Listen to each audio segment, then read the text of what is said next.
মানুষ কেন বেঈমান? মানুষ কেন বেঈমান? তার কারণ যে মানুষের মনুষ্যত্ব যদি ভালো হয়, ভালো গর্ভের সন্তান যদি হয়, সে মানুষ হয়ে দাঁড়াবে ভালো। আবার ভালো মানুষের সন্তান আবার খারাপ হয়ে দাঁড়ায়, সেই মানুষ। তো মানুষ কেন বেঈমান? যে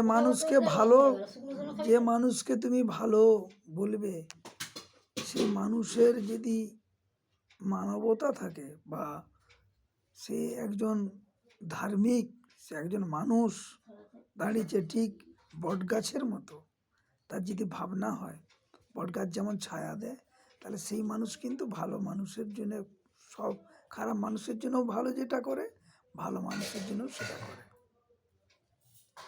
আবার মাও আছে তেমন। কেউ মাকে কেন বলা হয় রাক্ষসী? একটা কথা আছে, তোর মা যে জগদম্বা, পেটের জ্বালায় ছাগল খায়। তার কারণ মাকে আমরা যেমন ভাবে বলি, মা তুই এইটা কর, তোকে একটা পাঁঠা দিয়ে দেবো, মা তুই এইটা কর, এটা পাঁঠা দেবো। মা কখনো ছেলের রক্ত খায় না। আবার অনেক মা আছে ছেলের রক্ত খায়। সে কোন মা? যে ছেলেকেও তার মতো না হতে পারলে, সে যেমন হিংসা বাঘের মতো, তার মতো যদি ছেনাটাও হয়, তবে সে সেই সঙ্গে মায়ের মিলবে। আর যদি সেই হিংসা রাক্ষসের পেটে যদি একটি ভালো সন্তান জুটে যায়, হরিণের মতো বা খরগোশের মতো, তাদের কি হবে? তাদের দুঃখের সীমানা থাকবে না। তারা শুধু কাঁদবে, শুধু কাঁদবে, শুধু কাঁদবে। তো সেই জন্যে মানুষ হতে গেলে, ভালো মানুষ হতে গেলে, ভালো মা হতে গেলে, তাকে তার শিক্ষা অর্জন করতে হবে, তাকে তার মানুষের সৎসঙ্গ করতে হবে, ভালো সঙ্গ করতে হবে, ভালো পণ্ডিতদের সঙ্গে উঠা বসা করতে হবে, ভালো লোকের সঙ্গে উঠা বসা করতে হবে, তবেই সে সুন্দর হবে। নালে রাক্ষসী মা হয়ে যাবে, রাক্ষসী বাপ হয়ে যাবে। আর সেখানে মনুষ্যত্ব আর মানুষের কোনো পার্থক্য থাকবে না। চাপে পড়লে যেমন মানুষ বাপ বলে, আবার না চাপ পড়লেও মানুষ বাপ বলে। কখন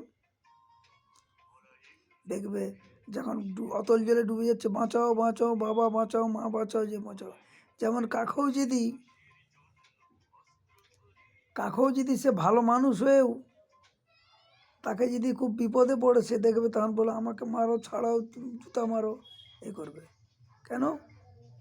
তাকে যদি মৌচাকে কেউ ঢিল মেরে দেয়, সেই জায়গায় যদি তিনি থাকেন, তাকে যদি মৌচাক ধরে ফেলে, সে তখন উল্টা পাল্টা ভাষা বলতে থাকবে। আমাকে বাঁচাও, এই মারো, আমাকে মেরে দাও, আমাকে এই মারো, জুতা দিয়ে মারো, এই মারো, ঝাঁটা দিয়ে মারো, ছাড়াও, হুল ছাড়াও, এই করবে। যেমনটি বিপদে পড়েছে না, তখন ভগবান বাঁচাও কি ওই মানুষ বাঁচাও, সেই মানুষই বাঁচাচ্ছে, ভগবান বাঁচাতে আসবে। তার কারণ তুমি দোষ করেছো, তার পাপ ভোগ করছো। এটি যেমন, তেমন হচ্ছে মানুষ এখন বেঈমান।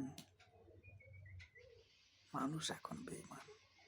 কাকে তুমি ভালোবাসবে? কে ভালোবাসবে কাকে? যদি বলো মানুষ, তাহলে ভালো নেই আছে।